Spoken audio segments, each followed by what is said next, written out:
So I'm going to take some time to build this into a question, and it's going to start with a couple debunkings of factual inaccuracies in your presentation. The first is that BOOSU is not a union. BOOSU is a separately incorporated not-for-profit entity. We are not affiliated, other than our 2 unionized employees, with CUPE in any way, shape, or form, and therefore students are not technically members of a union. They are members of a representative organization, which is a separately incorporated not-for-profit under the Incorporated Act of 1990 in the province of Ontario. The second, and this is just a mediocre comment, if BUG stands for Brock University Gadfly, then BrockBug means it's Brock University Gadfly, which is something of a confusing statement in and of itself, but that's just a personal note. The second is, the third point I'd like to go on about, which is revisionist history is just that. Revisionist history can point to things that it doesn't necessarily have the factual basis to make correct. And so I want to note a couple things. The first is that every time you have ever gone to publish anything about in any way, shape, or form, you have always indicated, either through email or through a Facebook message, that you are writing an article about me and you would love my input and my side of the story. And then no follow-up email ever comes.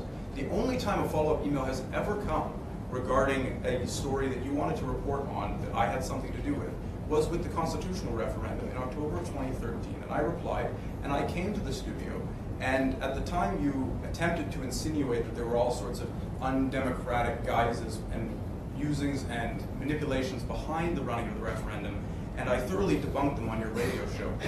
As a result of which, you have continually attempted, I guess, or put the foot forward to open up a line of communication and ask for my input and my side of the story. And I've always replied saying that I'm willing and I'm interested in hearing your article prior to its publication to provide feedback and my side of the story on it, and it never comes, which leads me to believe that after the on-air production of the interview around the constitutional referendum in October of 2013, you attempted to pigeonhole my side of the referendum into something that it truly wasn't, and as a result of which you don't want to engage in that kind of conversation or topic of debate anymore simply because it doesn't make good news and it isn't a good story. And believe me, and I say this to everyone and I say this to the camera, I'm all for believing that I am a manipulative mastermind and I'm Satan and I'm trying to destroy and control the universe. Believe me, I think it's a great story. And if everyone wants to keep publishing it, you go, Glenn Coco. You just keep on keeping on and you do what you gotta do. But at the end of the day, if you want my input and my side of the story, come and get it. I'm more than willing to provide it. But every time you fall short, and every time, if anyone has ever read any article in the Brock Bug about me, you'll notice that I have not been consulted for input anywhere. So I wonder then, how unbiased is your journalism then, and how multi-perspective and faceted is it? There's my question, Mr. Ventura.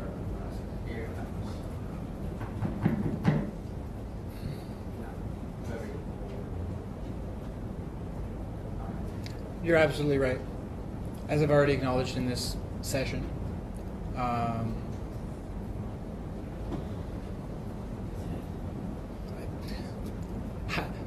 unbiased am I? I don't know, is there a scale from 0 to 10 of bias? And what is the rubric to define that scale?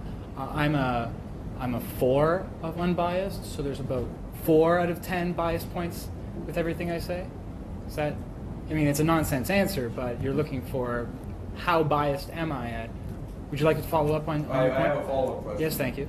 And if it's permitted by the speaker, my follow-up question is, if you have in fact studied journalism and you went to Niagara College and pursued this, I question then the kind of media that you are trying to promote if it is missing the critical point in its production, which is both sides of the story.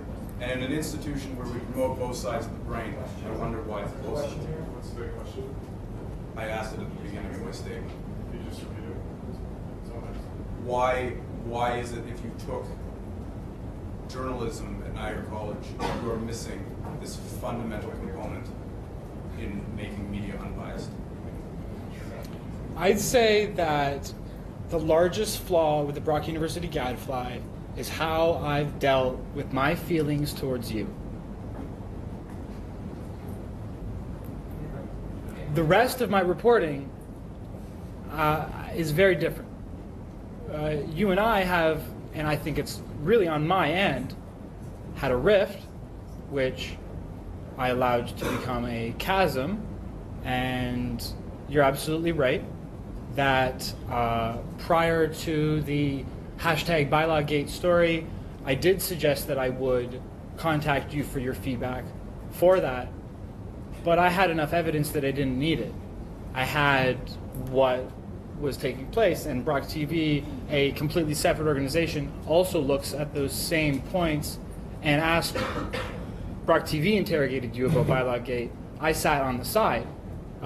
So I didn't need to hear from you for BylawGate. I didn't need to hear from you for Influencer of the Year 2013 Jens Year, because it was a compilation of the available media and reports that I had done up until that time.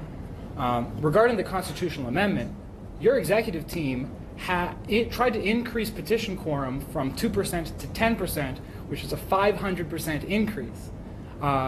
If I have the opinion that that is a reduction of democratic power, that's my perception of what that means.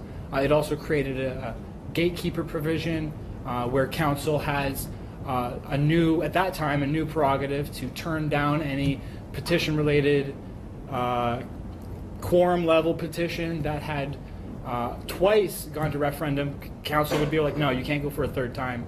Of course, you never explained what your solutions were solving.